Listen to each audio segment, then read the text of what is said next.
for that location. It's another question about, in regards to Water's Edge.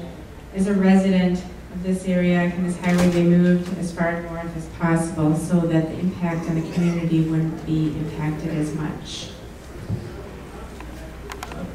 Yes, and the question is you're looking at the B3 corridor, and if you have a specific question just south of there, you know, I'll be here. We can talk in specifics. But when we looked at placing the B3 corridor where it is, it was very mindful of Midewin. Midewin does have a congressional act or law that no road can impact it. So that was a constraint that we took into consideration. So the green, it is green on the other maps, and so we could not impact that without changing congressional law. Now that's the federal law, so it's not a state law, it's the federal congressional act. So that's why the corridor is placed where it is. We're about 700 feet at the closest point to Midewin, so we did try to move it as north as we can without impacting Midewin. This is in regards to the Nega process. It appears that it is alternative B3 or no build. What happened to the alternative of I-65 to 57? And can this alternative be included in the next step? Well, I can answer that. I think what they're talking about is the segments of independent utility. That's something that we're currently studying. What happens if just I-65 to I-57 gets built? What happens if just I-55 to I-57 gets built? So that's something that we're currently looking at and forecasting the travel benefits for something like that. And that's something that will continue into Tier 2 as far as the segments of independent utility.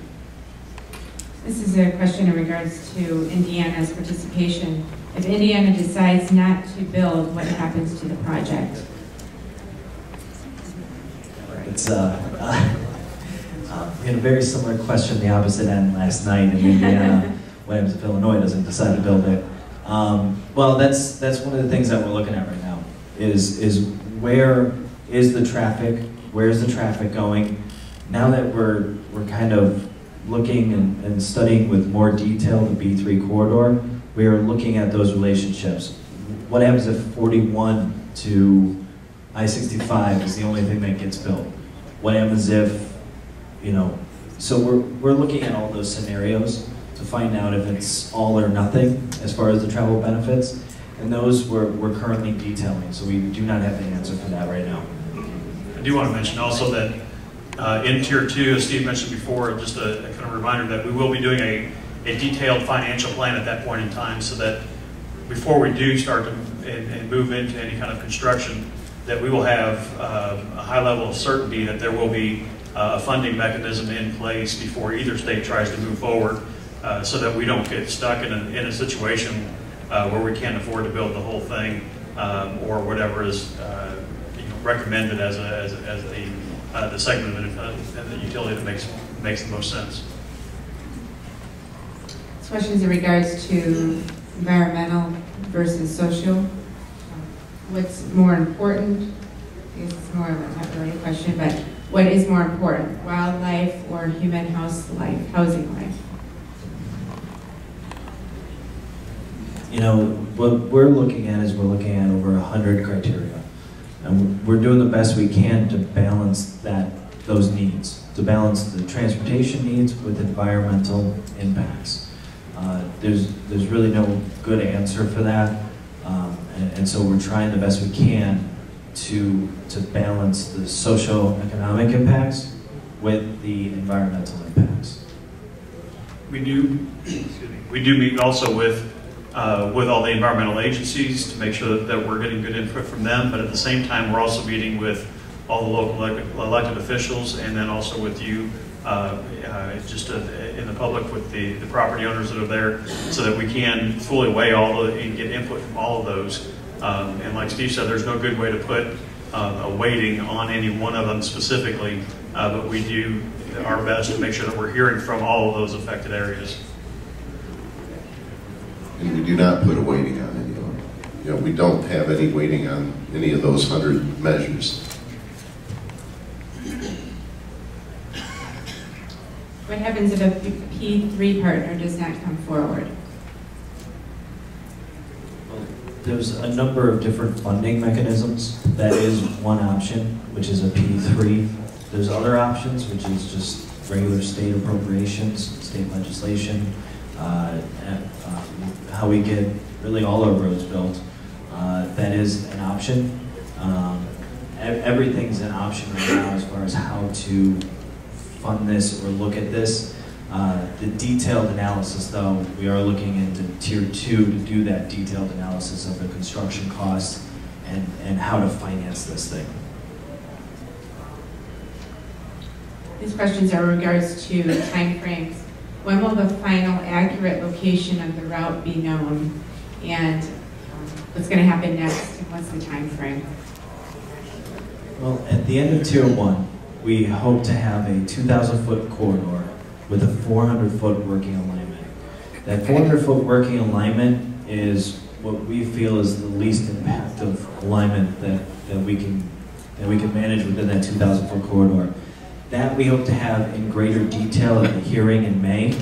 What we're here tonight for is the 2,000-foot corridor right, or should we start making some adjustments within that 2,000-foot corridor, in which case that 400-foot would really make adjustments. So by May, we hope to have a lot greater detail on the alignment of the 400-foot working alignment. But we continue into Tier 2.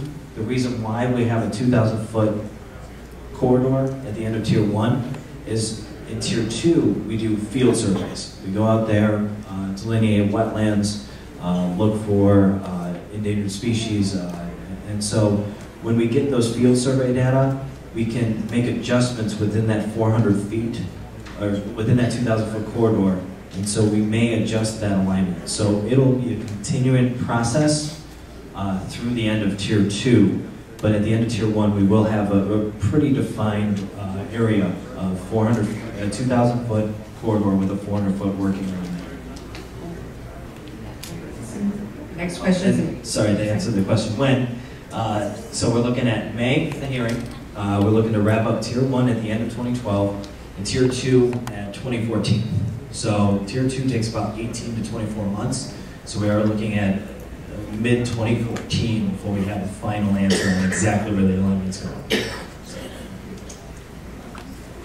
And construction, if any? So then after 2014, after we finish Tier 2, that's when we can enter into construction. That's when land acquisition can start. So that's, you're looking at the earliest of 2015 if all goes well. In regards to need points, there was an original need identified to address truck traffic from the CenterPoint Intermodal facilities.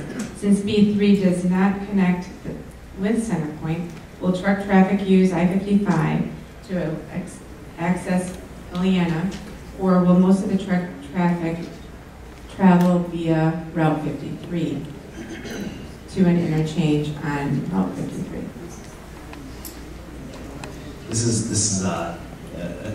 This gets into how intermodals operate. The question was that now that the B3 corridor that we're preliminarily recommending as the preferred corridor, what impact does that do to all the intermodal sites? Well, the intermodal sites kind of act like a firework. So they kind of spread trucks within a 500-mile radius, like a circle. So any type of facility that we were looking within the study area would only capture a fraction of that truck traffic. Now, what the B3 corridor does, being that it does have a lot of truck traffic associated with it, it's picking up a lot of the regional movements. So that frees up some space on the overcapacity I-80, and the overcapacity I-55. So it'll help indirectly some of the intermodals on the north and some of really all of the freight distribution facilities we see off of I-80, off of I-57. So overall, the picture is that we will be helping the freight movement through this area. But the intermodal sites themselves, looking at 16,000 trucks a day, they all don't go in one direction. They kind of go all over the place. What is the ballpark figure for this study, and who has paid for it?